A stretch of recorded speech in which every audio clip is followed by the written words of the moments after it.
네, 경제 인사이트 이어가겠습니다. 미국 은행 위기라는 정말 실질적인 위기를 견딘 그런 증시 앞으로 2분기에는 어떤 모습을 보일지 참 궁금한데요. 오늘 KB금융지주 유신익 수석 이코노미스트 모시고 자세한 얘기 나눠보겠습니다. 어서 오십시오. 안녕하십니까. 오래간만에 뵙겠습니다. 네, 오랜만에. 근데 유 박사님 전에 오신 다음에 지금 오실 때까지 그 사이에 정말 엄청난 일들이 있었습니다. 그야말로 진짜 작년 말에 경기 침체 우려, 그리고 주가 상당히 안 좋지 않았습니까? 그러다가 1월에 강세 보이고 또 2월에는 좀 넘어가는 것 같더니 3월에 또 은행 위기. 이거 실질적인 위기 아닙니까? 그런데 이런 거로도 버티는 거 보면 이제 증시가 악재는 다 나왔다. 이렇게 봐도 되는 건가요?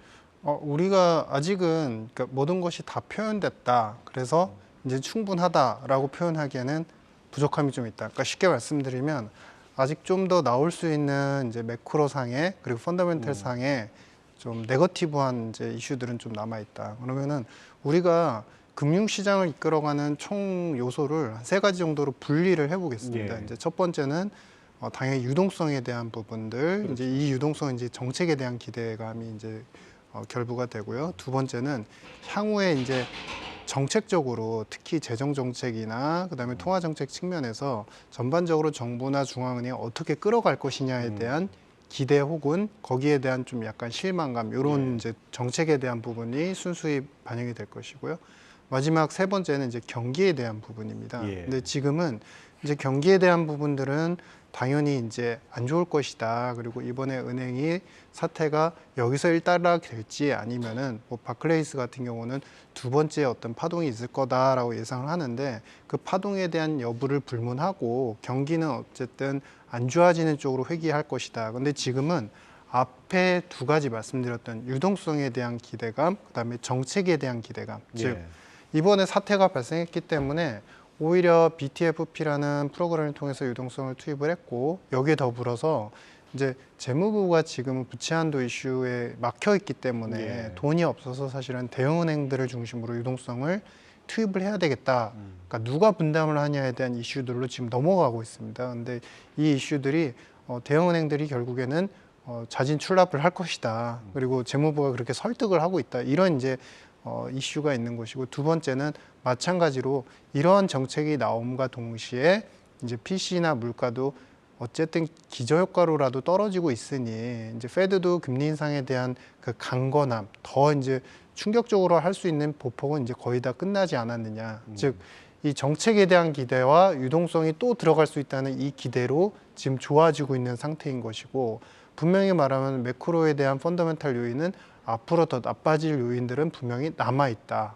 근데 그것을 나빠질 것을 다 반영했기 때문에 이렇게 간다라고 보기는 조금 시기상조인 것 같고요. 앞서 말씀드린 2가지 유동성과 정책에 대한 기대감 이 2가지 때문에 금융시장과 위험선호시장은 좋은 쪽을 더 바라보고 있는 것 같다. 이렇게 해석이 됩니다. 그렇게 지금 박사님 말씀하신 것처럼 낙관적으로 보는 분들은 이렇게 생각하는 것 같아요.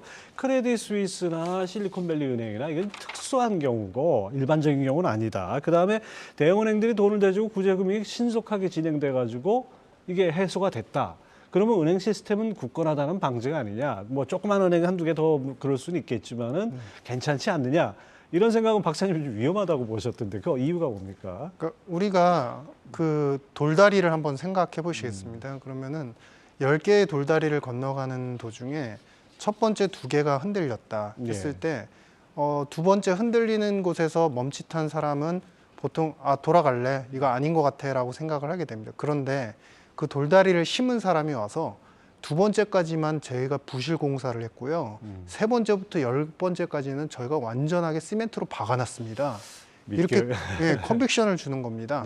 그러면은 그것을 건너가고 싶어하는 사람의 입장에서 당연히 믿고자 하는 욕구가 더 강해지겠죠. 근데 중요한 것은 제가 이 말씀을 드린 이유는 지금 상당히 많은 지표들과 많은 상황들이 중간 기로점에 서 있습니다. 즉 지금 그 이번 은행 관련된 사태로 인해서 그 예금액이 대형은행에서도 조금씩 계속 인출이 되고 있는 상태로 나타나고 있는데 그 돈들이 어디로 갔느냐 그 머니마켓 뮤추얼 펀드로 지금 많이 유입이 되고 있습니다. 그런데 이게 사실 금융 시장과 자금 시장은 서로 간에 자금이 호혜적으로 왔다 갔다 하기도 하고 이거는 경기가 좋든 나쁘든 항상 이제 반복적인 현상인데 이것이 우리가 앞으로 예금 시장에서 또 돈이 더 많이 빠져나가서 은행들이 자금을 조달하기에 좀 버거운, 뭐 좀 금리가 더 비싼, 예금보다는 더 비싼 금리로 조달을 해야 되는, 예를 들면 CD라든지 아니면은 금융채라든지 예. 이런 쪽을 통해서 조달을 해야 되는 상황으로 전개될지 아닐지에 대한 포인트 시점에 좀 도달해 있는 상태인 것 같고요. 다만 여기서 관건은 그러면 우리가 앞에서 얘기했던 세 가지 요인 중에 정책이 어떻게 되느냐. 즉 만약에 정책이 실제로 돈을 갖다 이렇게 조달을 해서요, 은행들한테 이렇게 넣기로 했습니다라는 정책들이 구체적으로 돈과 함께 방향성이 명확해질 때는 우리가 세무제 돌다리를 좀 자신 있게 건너도 되겠죠. 근데 그것들이 명확히 해소가 안 된다. 지금까지는 해소가 안 되고 있습니다. 예. 근데 그게 해소가 안 된다면은 다시 되돌아가는 것도 생각을 해보셔야 된다. 뭐 이렇게 판단이 됩니다. 그렇죠. 사실 지금 뭐 미국 정부가 개입했다 그러지만은 미국 재무부가 돈 넣은 건 없어요. 네. 페드가 미국 중앙은행이 뭐 긴급하게 대출을 해주고 뭐 이런 건 있지만요.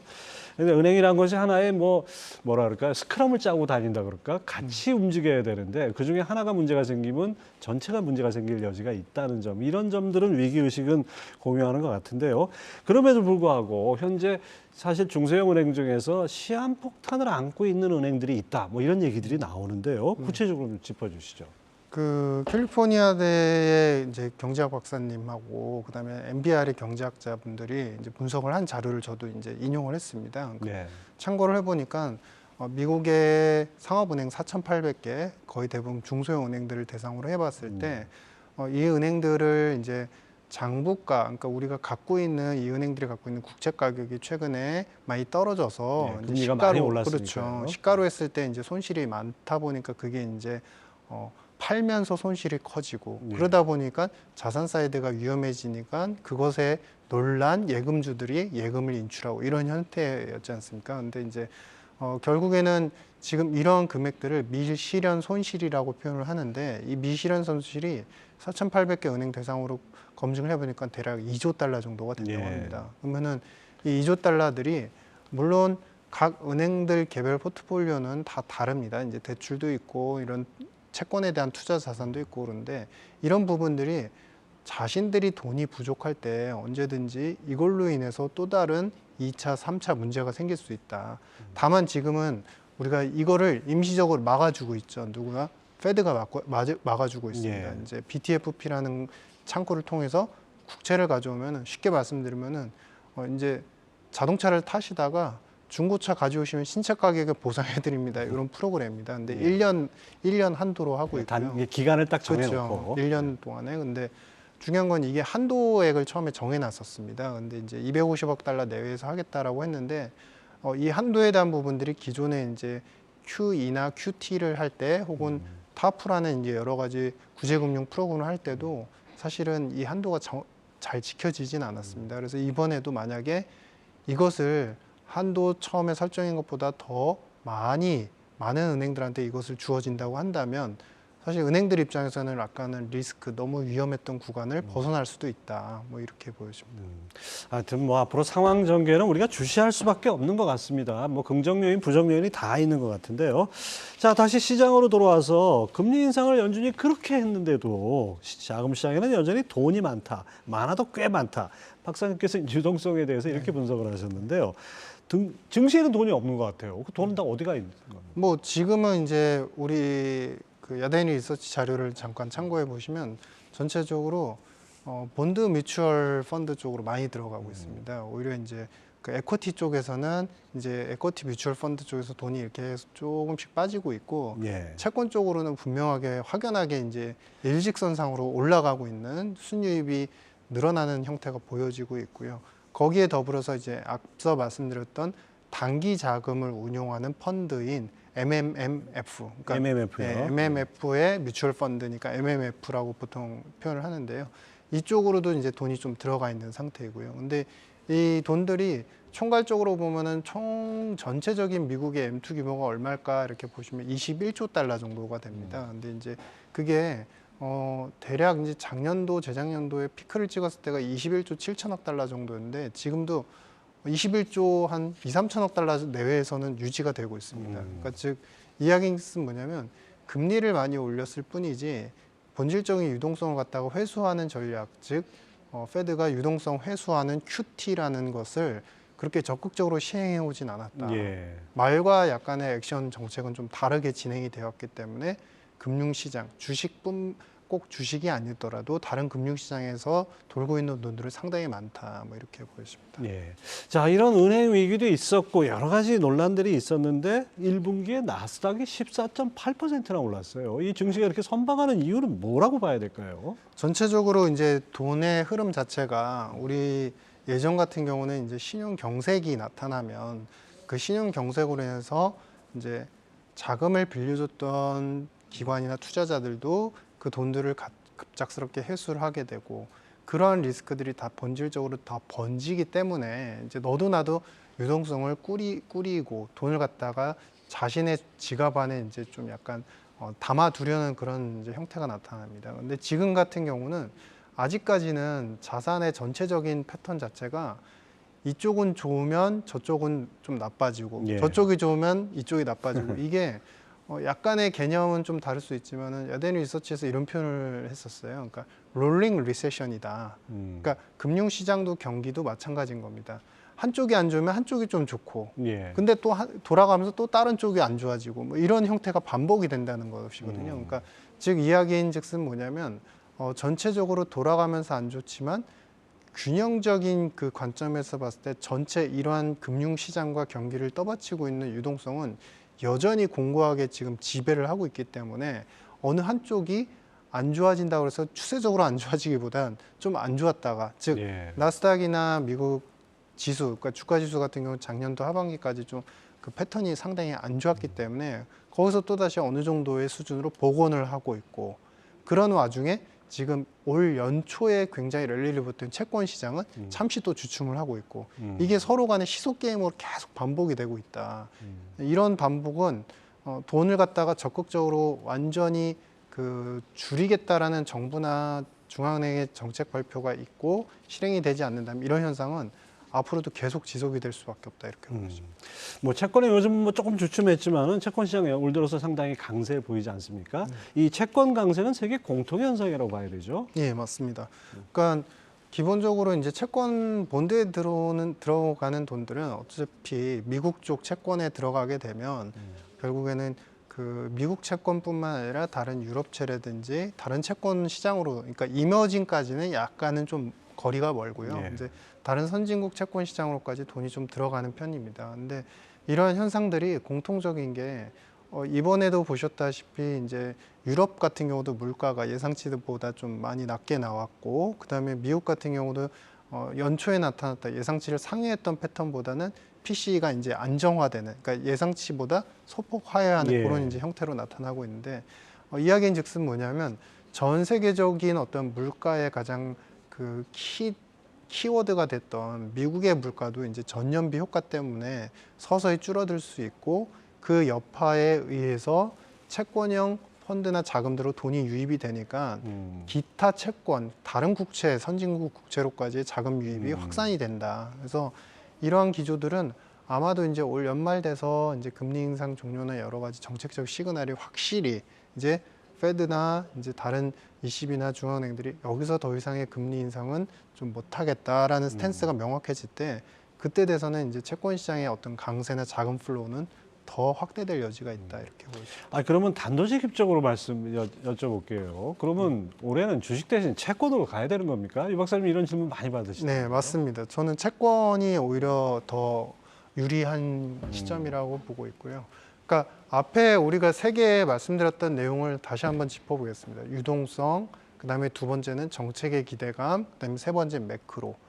이 세 개를 다 충족시킨 게 바로 채권입니다. 예. 즉, 그러니까 유동성이 있고 정책적으로 조금 더 완화적으로 좀 도와주려는 이런 기대감이 두 개가 있으면 단기적으로 위험 자산이나 주식시장 쪽으로 자금이 강하게 몰릴 수가 있습니다. 근데 중요한 거는 매크로 요인, 즉 경기의 펀더멘탈 자체가 방향성을 그래도 서서히 우상향을 하거나 예. 바닥을 찍었다는 징후가 있을 때 이 세 삼박자가 맞아 떨어지면 위험 자산에 대한 그 투자 수요는 엄청나게 늘어날 수밖에 그렇죠. 없거든요. 근데 이 세 번째가 올 연말로 가면 갈수록 미국이 앞서 말씀드렸던 롤링 리세션 이쪽이 안 좋았다가 다음번에 이쪽이 안 좋고 예. 그러니까 소비가 안 좋았다가 다음에는 이제 투자가 또 안 좋고 뭐 이런 식으로 돌아가면서 안 좋아지는 형태의 가능성이 상당히 크기 때문에 그럴 때는 정부가 어찌됐든 발행, 특히 미국 같은 경우는 또 발행 시장을 갖다가 안정화시켜서 채권 발행을 하고 유동성을 갖다가 가져와서 투입을 시켜야 되기 때문에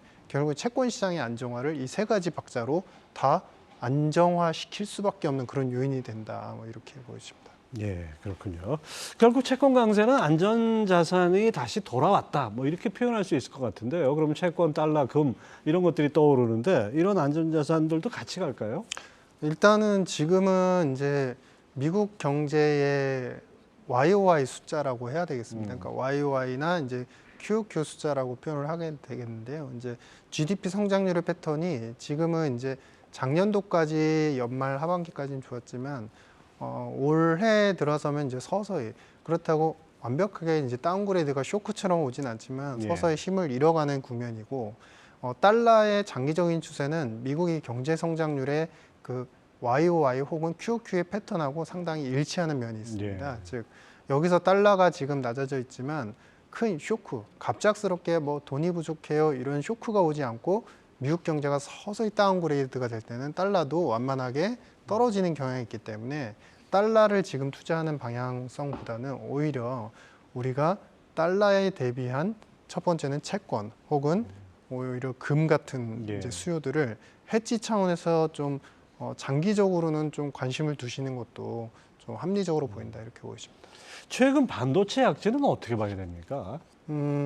일단은 이제 특정 미국 같은 경우는 이제 시스템 반도체 관련 기업들이 실적이 이제 거의 바닥을 찍었다. 더 이상 나빠질 징후는 없다라고 얘기를 했는데 거기에는 좀 퀘스천 마크가 있습니다. 그러니까 나빠지는 징후가 1분기 그다음에 2분기까지 지속된 다음에 끝날 것이냐 아니면은 확실하게 1분기를 완전히 저점으로 찍고 좋아질 것이냐 이거에 대한 명쾌한 답은 IB들의 어떤 애널리스트 분들도 명확하지 않았어요. 그렇죠. 이게 V자가 될지 바닥이 넓은 U자가 될지 알 수 없는 맞습니다. 거죠. 왜냐하면 이게 정책 불확실성이 남아있기 때문이거든요. 물론 이제 그동안에 재고도 좀 많이 쌓여 있었고 사실은 이제 이 정도가 되면 기업들도 평상적으로 보면 이제는 시스템 반도체 그리고 메모리 반도체에 투자를 하면서 또 기업을 갖다 영위해야 되는 시점이니까 당연히 이제 반도체 사이클이 이제는 거의 최바닥이다라고 표현을 하시지만 중요한 건 미국과 중국 간의 어떤 대립각 구조 속에서 오늘 나왔던 정책 발표는 좀 약간 좀 의미가 있었습니다. 시스템 반도체를 갖다 미국이 수출을 금지하겠다라고 발표를 했고 작년도에 발표를 하면서 중국에 대한 이제 반도체 경기를 압박을 하기 시작했었죠. 근데 오늘 중국의 입장은 그에 대해서 우리도 시스템 반도체를 갖다가 수입을 안 하겠다. 그러니까 명확하게 이제 표현을 한 겁니다. 양국이. 그래서 이게 이제 양국 쪽에서의 표출되는 어떤 수요 창출 효과가 간접적으로도 한국으로도 오고 뭐 대만으로도 가고 여러 가지 이제 확산 효과가 있는데 이런 부분들이 지금은 좀 부족해진 게 아닌가. 그래서 조금 더 바닥의 여지는 좀 기다려봐야 될 것 같다 이렇게 보여집니다. 하여튼 뭐 세상 돌아가는 모든 지정학적인 리스크 변동 요인을 다 챙겨봐야 되는 그런 시장인 것 같습니다. 자, 지금까지 KB금융지주 유신익 박사 함께했습니다. 말씀 감사합니다. 네, 감사합니다.